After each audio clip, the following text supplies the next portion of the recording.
আমি নিজে নিজে প্রিন্ট করে পাঠিয়ে দিই, বলো না ওনারা তো কম্পিউটার চেক করতে পারবে। তাহলে ওনারা যদি কম্পিউটার চেক করতে পারে তাহলে আমার এই কাগজটা নেওয়ার দরকারটা কি?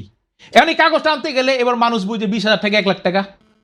এক নাম্বার একটা গুড গভর্নেন্স যেটাকে বলা হয় আর কি, গুড গভর্নেন্স বলতে সুশাসন, এবং সুশাসন যদি বলেন এটা অনেক বড় ব্যাপার, অনেক বড় ওয়ার্ড। সুশাসন বিশাল ব্যাপার, হ্যাঁ আমি বিশাল ব্যাপার। এখন আমি একটু এক্সপ্লেন চান আমার কাছে, সুশাসনের মধ্যে 1 নাম্বার আসবে আইন শৃঙ্খলা পরিস্থিতির উন্নতি করা।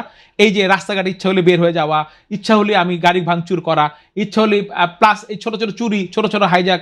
আপনি একজন সাধারণ গ্রামে থেকে একজন ভদ্রলোক আছেন ঢাকাতে, উনি জানেন না মোবাইলটা কোথায় রাখতে হবে, কারণ ওনার গ্রামে এই ব্যবস্থা নাই, একজন টান দিয়ে নিয়ে চলে যায়, ছোট ব্যাপার, বাট তার জন্য কিন্তু অনেক বড় ব্যাপার যারটা যায়। আইন শৃঙ্খলা পরিস্থিতি, মব কালচার, এগুলো সবই আইন শৃঙ্খলা পরিস্থিতির মধ্যে পড়ে। এগুলাকে একটি সঠিকভাবে শক্ত হাতে দমন করা। দ্বিতীয়ত আমি যেটা বারবার বলি যে দুর্নীতিবাজদেরকে দমন করা। আপনি যদি দেখেন এই যে আমাদের ফরেন কারেন্সি ক্রাইসিস হয়, তার কারণ কি? হুন্ডি টাকা কারা পাঠায়? যারা দুর্নীতি করে তারা, কারণ তাদের রেটের কোনো ফ্যাক্টর না। আমি যখন টাকাটা কষ্ট করে কামাই, 100 টাকার ডলার 105 টাকায় কিনতে গেলে আমার গায়ে লাগে, যতই আমার টাকা থাকুক না কেন। যদি ঘুষের টাকা হয় দেশে রাখা যাবে না। 100 টাকার ডলার 120 টাকা হইলেও বিদেশে পাঠাই দিব আমি, কারণ আমার ঘুষের টাকা, আমার কষ্ট করার টাকা না।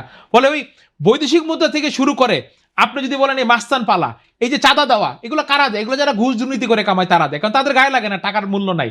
ফলে এই ঘুষ এবং এই দুর্নীতি বন্ধ করতে হবে সরকারের। তারা যদি এই দুইটা জিনিস করতে পারে, অটোমেটিক একটা ব্যবসা বান্ধব পরিস্থিতি সৃষ্টি হবে, এবং সেই সাথে দেশ অনেক এগিয়ে যাবে এবং বিদেশি বিনিয়োগ আসবে। কারণ দেশীয় বিনিয়োগকারীরা যখন শান্তি মতো দেশে বিনিয়োগ করবে, তখন বিদেশিরাই অটোমেটিক এই দেশে তখন আস্থা পাবে এবং তারাও এই দেশে আসবে।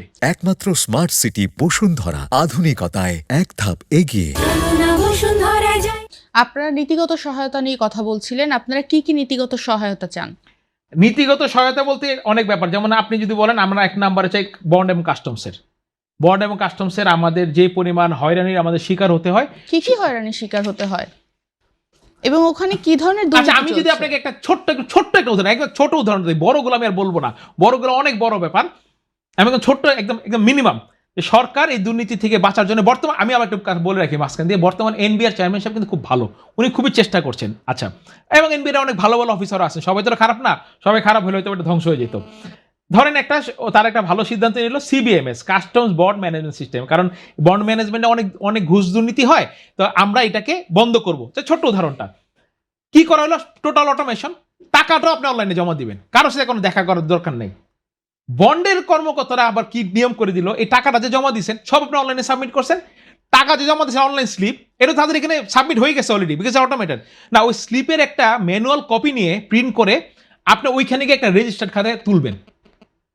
মানে কি, এবার রেজিস্টার্ড খাতায় তুলতে গেলে আবার ছোট্ট একটা ঘুষের পরিমাণ শুরু হয়ে গেল। আচ্ছা, এবার পুরো জিনিসটা অটোমেশনে হলো, আপনি যাবেন গিয়ে কি করবেন, আপনি 4টা কার্টেজ পেপারে প্রিন্ট আউট নেবেন, নিয়ে আপনি বিভিন্ন পোর্টে পাঠাবেন।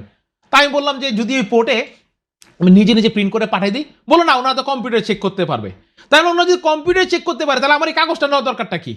এখন এই কাগজটা আনতে গেলে এবার মানুষ বুঝে 20,000 থেকে 1 লাখ টাকা লেনদেন করেন এই 4টা কাগজ প্রিন্টের জন্য।